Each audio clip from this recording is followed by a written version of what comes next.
What's up, guys? Shay Stevens here, PDGA number 77522, and I'm here with the back nine of my first ever round at Amanda's Field Disc Golf Course. Let's get to it.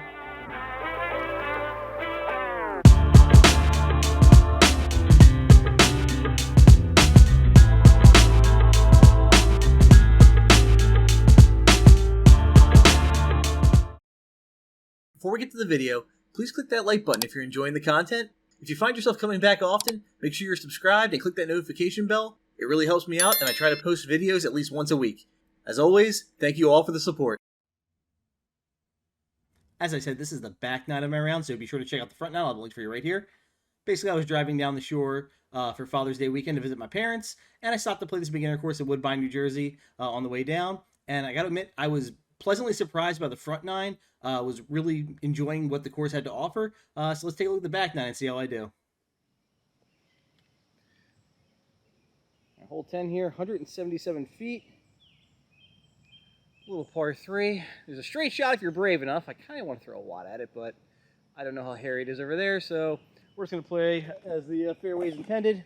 Just a nice, easy entropy to the right. Let it skip into the basket.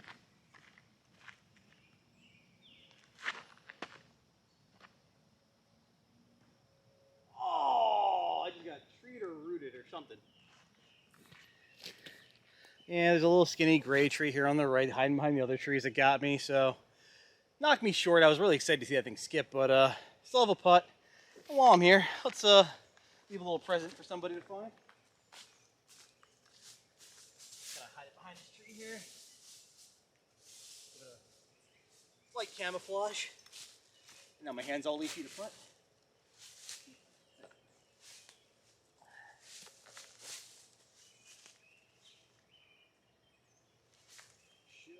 Oh, that was ugly. Nose down. Come on.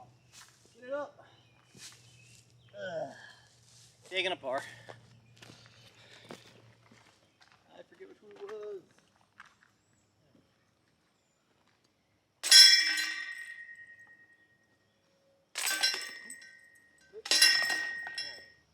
If I'm being honest, guys, like this entire round has just been like I look somewhere after finishing a hole and going, I hope the course goes there next, and pretty much every time it has. So I am just loving this so far.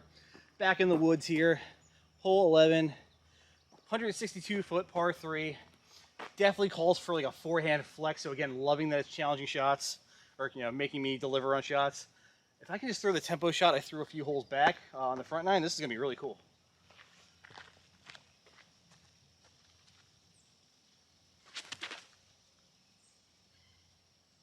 Do it. Oh, hit the base.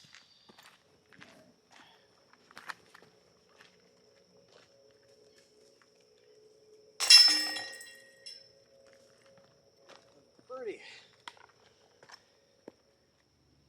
And a shot from the basket looking back down the fairway. Look how much stuff you got to beat. That is just kind of evil, but also fun. All right. 12 from red, 324, plays as a par 4. OB is the road in this bike path on the right.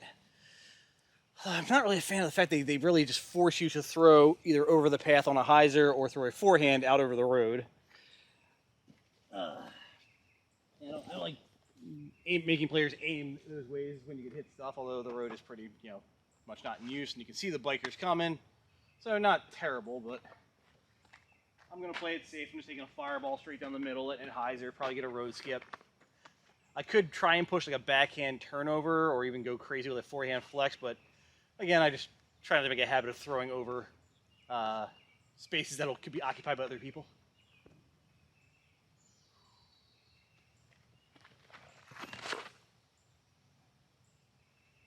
All right. It's a nice, safe chip shot. So I've got this little simple chip shot up to the green. I want to keep it straight, keep away from the road, so we're going with a watt.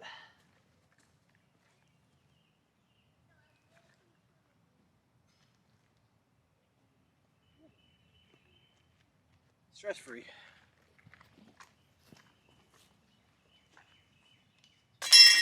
Driver putts. I am loving this hole 13, just the shot shape. Again, not a fan of being so close to the walking path, but you can pretty much see who's coming. 275, par 3. Woodline down the left, and then it breaks, and then it cuts off like 90-degree angle, and you got to make a hard turn to the basket. So I like just, they put you out in the open after being in the woods. You think you can let loose, and you still got to have some distance control. So I'm going to go with my Pyro here. Nice and flat. There's a bit of a wind from right to left, so I'm going to let it throw me. Just don't want to be early.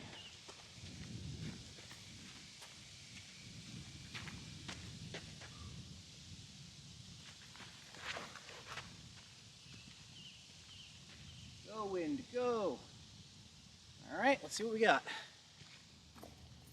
Filming from this side so you guys can see it is a really hard turner on that corner. So went a little bit long, but I'm on the safe side, and I have a putt.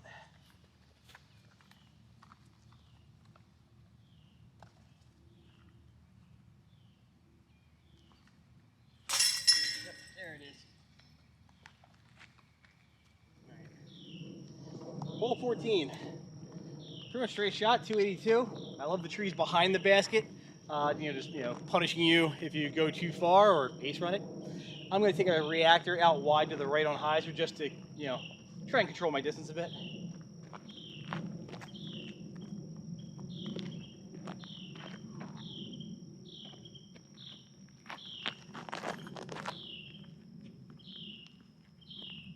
Come on in now. Oh yeah. So yeah, really happy I woke up early to come play because yeah, death is coming. Formality here.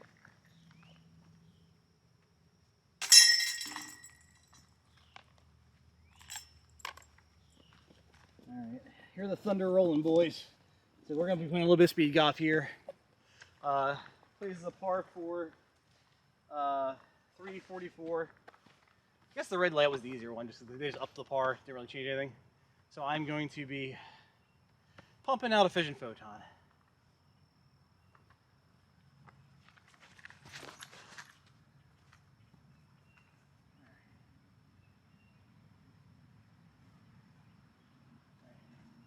Off to the right, hope I had a decent angle on that. It's hard to film through a window.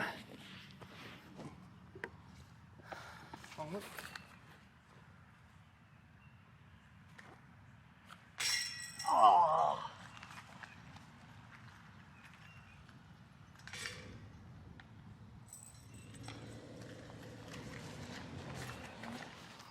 Speed golf, hole 16, par 3, some kind of distance. It'll be on the bottom of the screen.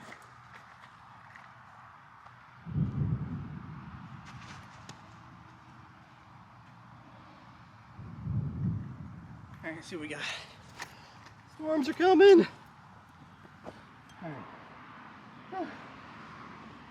Running between shots is fun.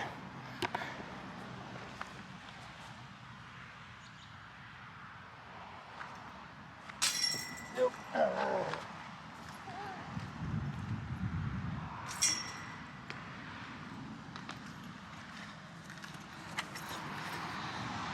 If I die, somebody publish this video, tell the world my story. Hole 17, 202. Straight there. I'm just gonna take a good hard electron entropy at it. Push. Nope. Oh, God. Cardio is fun.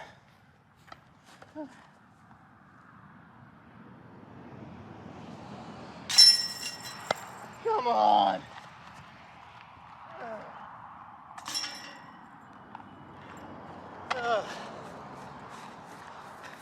Alright, so update, looks like the wind shifted and the storm is now going to pass me south. Which sucks because I just ran those holes for what? But yeah, also that parking lot I initially parked in looks like it's the one. Hole 18 finishes right by here. Now I get to go to my car all the way up there. Sweet. So hole 18, 148, little hyzer shot. Let's dunk one with a tempo.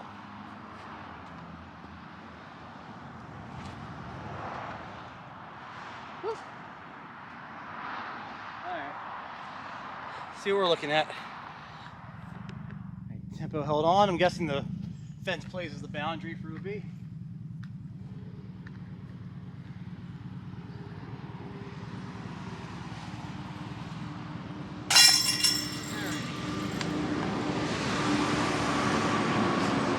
Still a lot of storm storm clouds, so I'm going to be getting out of here really quick, so sorry no longer wrap up here. Back to Shay. So to my knowledge, the storm never hit the park that day. It did hit south, and it hit hard as I was driving down to, finishing my trip to my parents' house. Came across a few accidents, some debris in the road, so it hit hard. Luckily, it didn't hit me, but it still stinks that I sprinted those last few holes, didn't get to fully enjoy them. But still, love this course. It is a great teaching course. I love the growth potential of it. You could easily just par this course out by playing conservatively, but if you want to score, it's showing you the shots you are going to need to throw in disc golf. You have to execute, and if you fail to do so, the punishments aren't that bad. The hardest section I feel like is holes like 6 through 9 back in that wooded section, but the punishments aren't that terrible. There's a little high grass. I heard it's a little ticky in that area, but I came out clean, so I might just got lucky.